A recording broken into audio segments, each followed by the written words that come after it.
It's chest, shoulder, tricep day, and this is a little something I do particularly on this day, or any day I train triceps or pressing. I put it on a tiger balm on my joints, my elbows. I just don't like when they pop, and I tend to get a little bit of tendinopathy when I train a lot of arms or do lots of pushing and pulling in the week. I don't do as much as I used to now in terms of volume, but I just kept this habit as a good way to warm up the elbow joint. So I just lather the Tiger Balm on, and because it's kind of like an oil base, I do it right near a sink here so that I can wash my hands. I don't want it to get under my fingernails and then, touch my eyes later and make it torture. So this is just a part of my little warm-up routine that I do that I thought I'd share. It's fantastic if you get, golfer's elbow or tennis elbow, you get bicep tendonitis, tricep tendonitis. If you have knee tendinopathy, obviously the first thing you should do is address your training. And if you get overtraining type tendon related issues, like if I do too many rowing exercises per week coupled with biceps, this part of my elbow will kind of start to bother me. And I've obviously done what I can to reduce that. I stretch, I massage, and this is just an extra thing to try and make training and life more enjoyable, tolerable. Make sure to use this stuff. Use a quality soap. Don't just use your basic scented hand soap, where it's going to be really hard to get this oil off of your hands. And like I said earlier, it's going to make you pretty uncomfortable later. So I'm going to wash my hands about 4 or 5 times, just because I'm a little neurotic and I don't want the stuff getting in my eyes. It reminds me of the time I cooked with a habanero, and I didn't know at the time, it was my first time cooking with a habanero. I was cooking, cutting it up, and then while I was cooking I was sweating, so I was wiping my forehead a lot. Nose was running, so I'd wipe my nose. Didn't feel it immediately, but about 20 minutes later, when I got the food plated and started eating with everybody, I noticed my face started to burn, and with each passing minute, the pain got more extreme. So these are my knee sleeves, but coincidentally they fit my arms. They're Ray-Ban. These are the same knee sleeves that I wore when I used to train powerlifting. I've literally worn these same elbow knee sleeves since middle school. These are the ones. These have broken a lot of national records, and they're still holding up pretty good.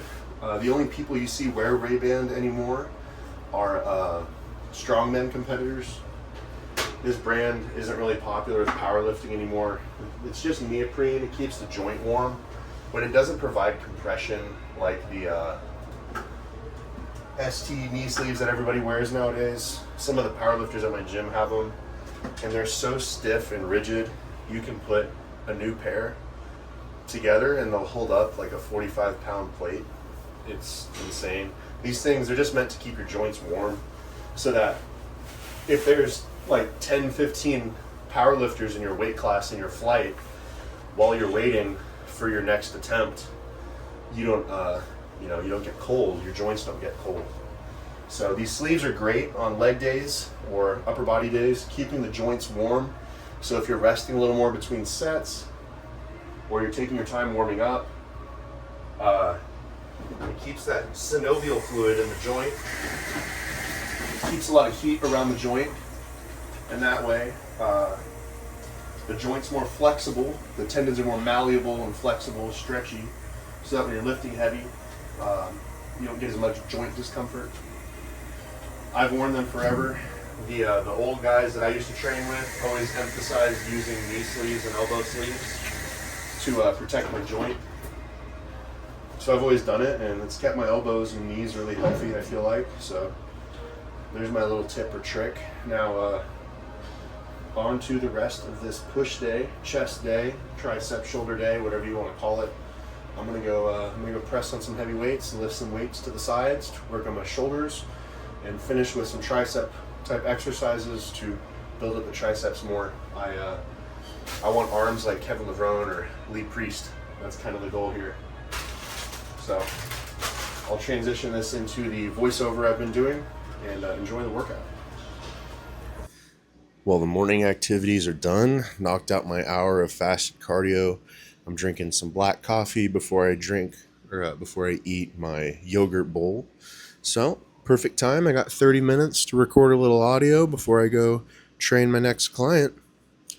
And, well, this is last Tuesday, and it was a weird day, actually. My Saturday before this, the one that I posted last, I had a great arm workout with the homies, and had no problems. I overhead pressed 225 on a super steep incline, almost a military press. Felt great from Saturday, Sunday to Monday, and then Tuesday comes around, which is the day of this video being recorded, and my left shoulder is feeling kind of funky. Figured, just take more time warming up. So I don't record those sets, but I took my time warming up. Still kind of bothered me, but I decided, okay, if I feel any pain, I'll stop. So I get under this weight and I knock out my low incline barbell presses, feeling nice and strong. I lifted more reps than I did the week before.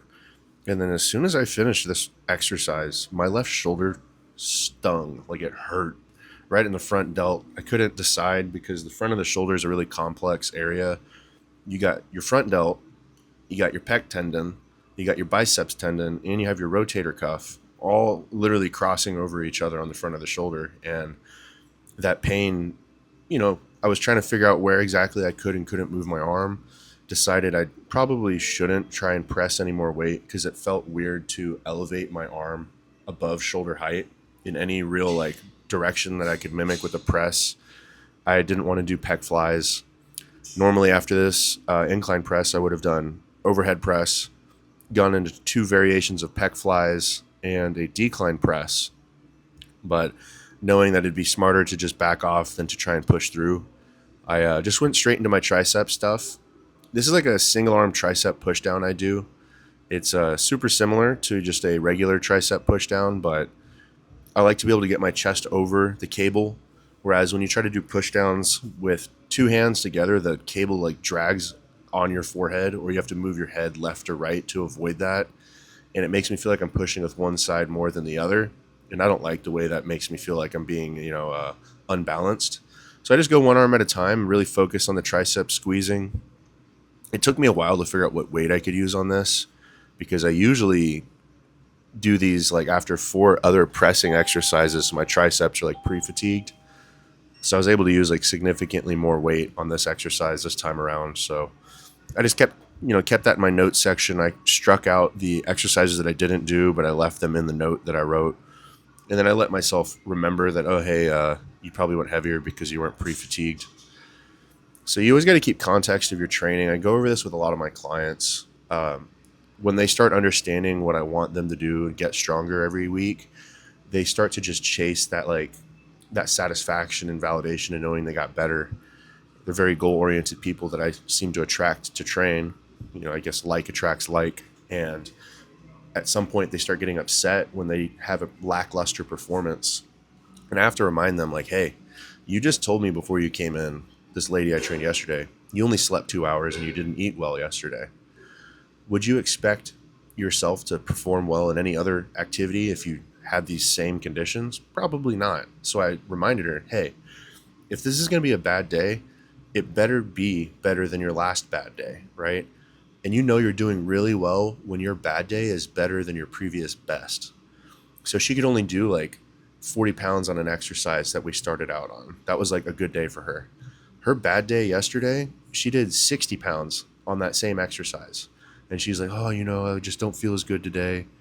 Hey, you, in context, are really tired right now and not well recovered, yet you still outperformed yourself from last week, but you expected more. So just, reel in the expectations and, always take context of your situation. But you got to be careful how you use that teaching tool with yourself or others. Some people will use it as a, okay, I understand it now, and now I'm happy about what I'm doing and where I'm going. And then you got some people who will use it to justify themselves as, they'll use that to justify themselves in like not working hard. So they'll continue to be like, oh, well, this, and they'll like kind of use it as a way to lower expectations. And that's the kind of client, they're not fun to train. That's when you have to remind them, like, hey, you can't make excuses every time you come in here, because you're not going to get any better. And if I keep letting you make excuses and make this a normal habit for us, I'm not going to be a good trainer. So the psychology of coaching people is really fun. It's fun to learn people, learn what makes them tick, learn how to motivate them. And I'm just very thankful that the people that I train are extremely hardworking individuals, and they have very high expectations for themselves. I don't seem to attract the other clients as often. And ironically, like I said earlier, like attracts like. When I was fat and out of shape, because I kind of got away from the whole bodybuilding thing for a few years, and I was really hung up on trying to get through all of this gym ownership stuff and figure out where I was in my life, I wasn't working very hard on myself. And I also seemed to attract clients who didn't want to work very hard on themselves either.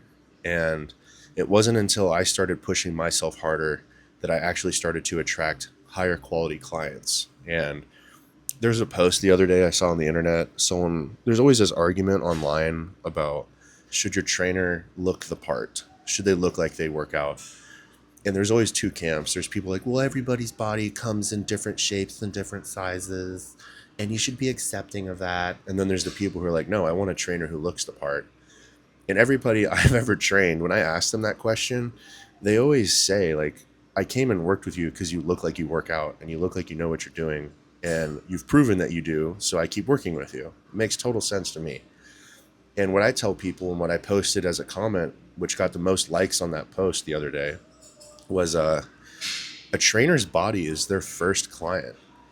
And I think it's great to look at trainer's portfolio to see where they're at. But if it's a trainer who's just starting out, they need to set a good example with themselves, and they should always be disciplined, because who am I to ask you to work hard, not eat bad food, if I do the polar opposite of that? I'm not setting a good example. I'm not showing that I'm capable of doing what I ask of you. And that's called being a hypocrite. That's like biblically a terrible thing. It's one of the worst things to be, is a hypocrite. So I believe you should walk the walk, and you should not just talk the talk like some people like to do. And what you see with that other camp, those people want to lower other people's expectations and standards so that they fit, rather than working hard and elevating themselves to meet a standard. They don't want to work hard. They'd rather just lower everyone's expectations. Now, those people are great in school because they get low test scores and they move the bell curve for all of us. So when they, give us help by raising the overall class average, by giving us a boost in points, it gives me 107 and it gets them to passing. It only benefits me more than them. So, it's just interesting, like evaluating people's outlooks on life in general. And you see it online because people are so vocal online. Whereas people in public and in person, they know better than to say something when it's controversial. So they tend to keep it to themselves. And, it's like that with politics. I'll start training a client and I'll kind of feel them out to see where they lie on that spectrum. And luckily where I live, everybody's extremely conservative. But, on occasion you'll train someone and they'll let it slip that they feel a different way about something than you do. And they always expect me to fight with them and contend with them on their point of view. And it's like, hey, I'm here to train you. And unless you have a differing point of view on training and I need to justify and convince you that my training technique is a good approach, that's the only time I'm going to argue with anybody. I could give a shit about your outlook on anything else. It's just a fun conversation to have, and you're totally entitled to that opinion. So at the time of recording this audio, my shoulder's feeling a lot better. It's been a week since I recorded the video for this. And I'll be training shoulders today and getting some body work. So hopefully my lady Becky, my massage therapist, can do me right after my training day and make sure that I'm fully recovered for my next training session. And this rest of this year, I'm going to try to take my body work more seriously. So thank you guys for supporting the channel, and have a great day.